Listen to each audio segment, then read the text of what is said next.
안녕하세요. 김성길 목사와 함께하는 사람 이야기 제2단원의 G7 과정입니다. 자, 이 시간 전 시간에 이어서 3-7회가 되겠습니다. 우리가 앞부분에서 생각하는 방법들을 설명했고, 이어서 생각하기 위한 재료들이 뭔가, 생각을 위해서 필요한 재료들이 뭔가를 지금 쭉 정리를 했습니다. 앞에서 9가지를 이야기를 했고요. 자, 이 시간에는 10번째부터 이야기를 나누겠습니다. 59쪽입니다. 자, 10번째, 생각을 하기 위해서 필요한 재료. 10번째는 다양한 경험이 다양한 생각을 하게 된다. 그런 이야기예요. 그래서 다양한 경험을 쌓는 것이 아주 중요합니다. 다양한 경험은 생각의 기능이 활동하기에 아주 좋은 도움이다. 자기의 경험, 그리고 다른 사람의 경험담, 때로는 책 속의 주인공들의 경험담을 보고 들을 때 생각의 기능이 꿈틀대며 또 다른 창의력을 발휘하게 된다. 참고 경험을 넓혀가면 자신의 삶도 넓어지게 되죠. 생각의 영역을 넓혀라. 지구에서 우주로, 우주에서 천국으로. 11번째는 때로는 쉼의 시간도 필요하다는 거죠. 모든 것이 너무 혹사를 당하면 지쳐버리고 기능이 망가집니다. 생각의 기능도 마찬가지예요. 그래서 때로는 휴식의 시간이 필요하죠. 그저 평안한 시간, 업무적인 것이 아닌 자유의 시간을 갖도록 배려해 주는 것도 좋습니다. 네, 저도 책을 늘 쓰고 또 읽고 그러다 보면 어떤 때는 막 머리가 복잡합니다. 생각이 막 잘 안 돌아가요. 그럴 때는 그냥 야, 너 지금 좀 쉬어야 될 시간이다. 그래가지고 그냥 아무 생각도 안 하고 멍하게 그냥 밖에 나 운동할 때도 그렇게 꽃 보고 나무 보고 그래요. 그러면 얘가 좀 쉬었다가 야, 이제 생각할게. 그리고서는 작업을 시작을 하는 것이죠. 자, 12번째는 토마스 J. 왓슨의 생각의 도구, IBM의 설립자죠. 왓슨은 다음 5가지의 과정을 활용해서 생각을 했습니다. 첫째는 독서예요. 독서하라. 두 번째는 경청하라. 네.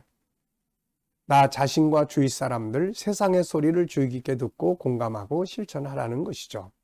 왓슨은 늘 내면의 목소리를 들었습니다. 그리고 마음이 원하는 길을 걸었죠. 그의 사무실은 항상 열려 있었습니다. 그는 IBM을 향한 세상의 소리 역시 잘 듣기 위해 힘썼죠. 최초의 장애인 고용, 최초의 흑인 영업대표 임명, 최초의 여성 임원 탄생, 이런 것으로 이어지게 됩니다. 그는 또 인문학적 지혜를 갖춘 멘토들의 말을 잘 들으라고 합니다. 왓슨 부자는 틈만 나면 멘토들을 만나서 지혜를 구했죠. 인문학은 생각하기 위해 하는 거죠. 그 다음에는 토론하라. 왓슨 부자는 토론을 통해 회사의 문제를 발견하고 새로운 아이디어를 도출하고 미래를 설계하는 것으로 아주 유명했는데 나중에는 이를 아예 그 회사의 핵심 문화로 만들었습니다. 그리고 관찰하라. 관심을 가져라. 독서하고 토론하는 것을 토대로 세상의 흐름을 주의 깊게 살피라는 의미죠. 관찰은 IBM의 핵심 전략이었습니다. 왓슨 부자는 인류 문명과 세계 산업의 흐름을 주의 깊게 관찰하므로 컴퓨터 산업의 도래를 확신했고 이를 바탕으로 미국 정부가 주도한 원자폭탄 개발 프로젝트인 맨하탄 프로젝트보다 더 많은 돈을 컴퓨터 개발에 투자한다는 결정을 내린 거죠. 깊은 관심과 관찰력 때문에 성공한 사람이 요셉입니다. 그는 감옥에 갇혔을 때 왕의 신하가 그 감옥에 들어왔고 이때 그를 섬기게 되었는데 어느 날 그 신하의 얼굴에 수심이 가득한 것을 무관심하게 흘려보내지 않고 관찰하고 관심을 가짐으로 그의 고민을 듣게 되었고 결국 그 일로 인해 왕 앞에 나갈 기회를 얻었고 애굽의 총리가 될 수 있었죠.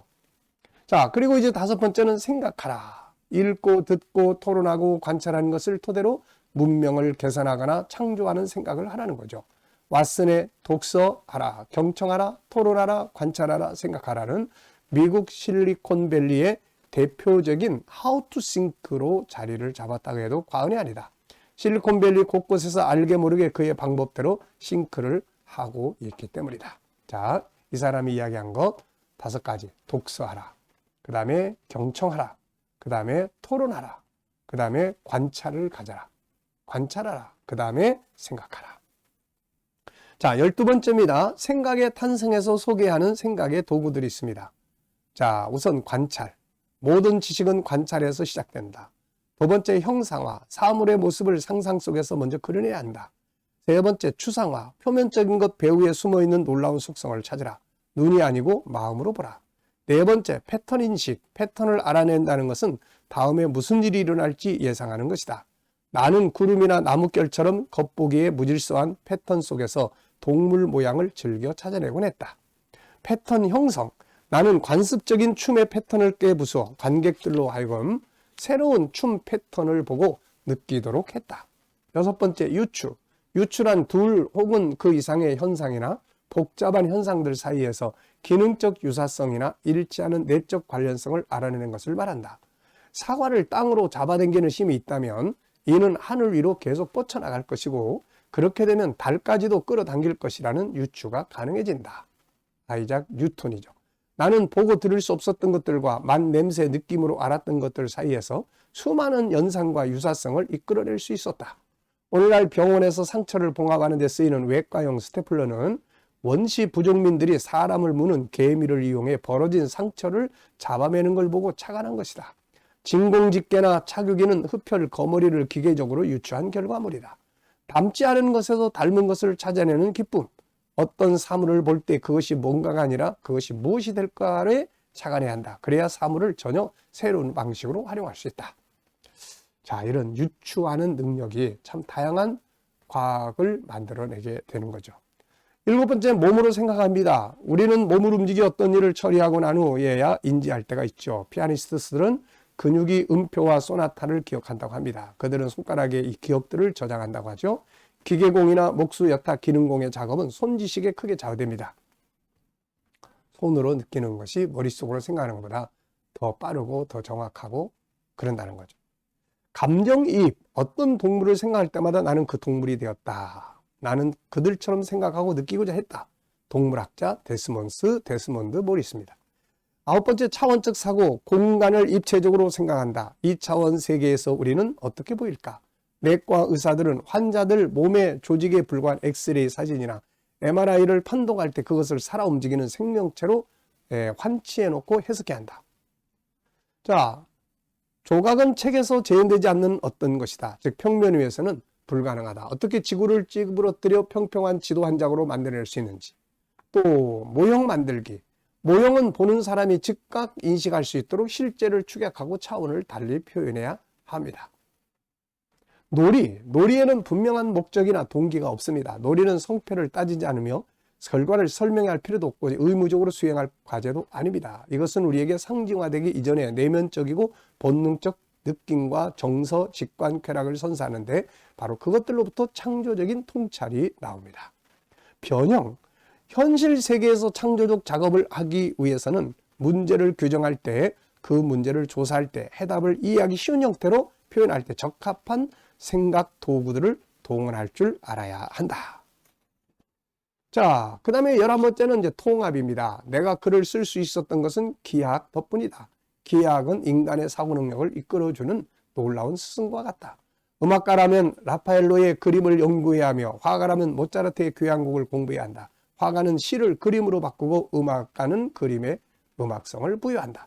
한 가지 개념을 놓고 더 많은 방법으로 생각할수록 더 나은 통찰을 얻을 가능성이 높다. 전문가가 아니라 전인적 존재가 되어야 한다. 교육의 목적은 전인을 길러내는 것이다. 자, 결론적으로 보면요. 생각의 기능은 세상을 다스리고 변화를 일으키기 위해 인간의 진정한 행복을 위해 하나님이 주신 최고의 선물입니다. 그러나 중요한 것은 생각은 다양한 방법을 가지고 훈련해야 한다는 것이고 생각하는 데는 다양한 재료들이 필요한다는 것입니다. 1분밖에 생각할 줄 모르는 사람은 1분 걸려서 해결할 수 있는 문제밖에 풀지를 못하죠. 60분을 생각하는 사람은 그보다 60배나 난이도가 높은 문제를 해결할 수 있고 10시간 생각하는 사람은 600배나 난이도가 높은 문제를 해결할 수 있죠. 이것이 몰입의 법칙이라고 합니다. 자, 하나님이 우리에게 주신 최고의 선물은 바로 생각의 기능입니다. 이 생각의 기능을 잘 활용해서 우리의 삶을 더욱 발전시키고 변화시키고 하나님은 우리에게 세상을 다스리라고 했습니다. 다스릴 수 있는 놀라운 역사들이 이루어지기 바랍니다. 지금 우리가 부딪혀 있거나 하고 있는 일들을 조금만 더 생각을 하면 더욱 발전시킬 수 있고 문제의 답을 찾아낼 수가 있게 된다는 것이죠. 자, 이 시간 말씀 여기서 마치겠습니다. 감사합니다.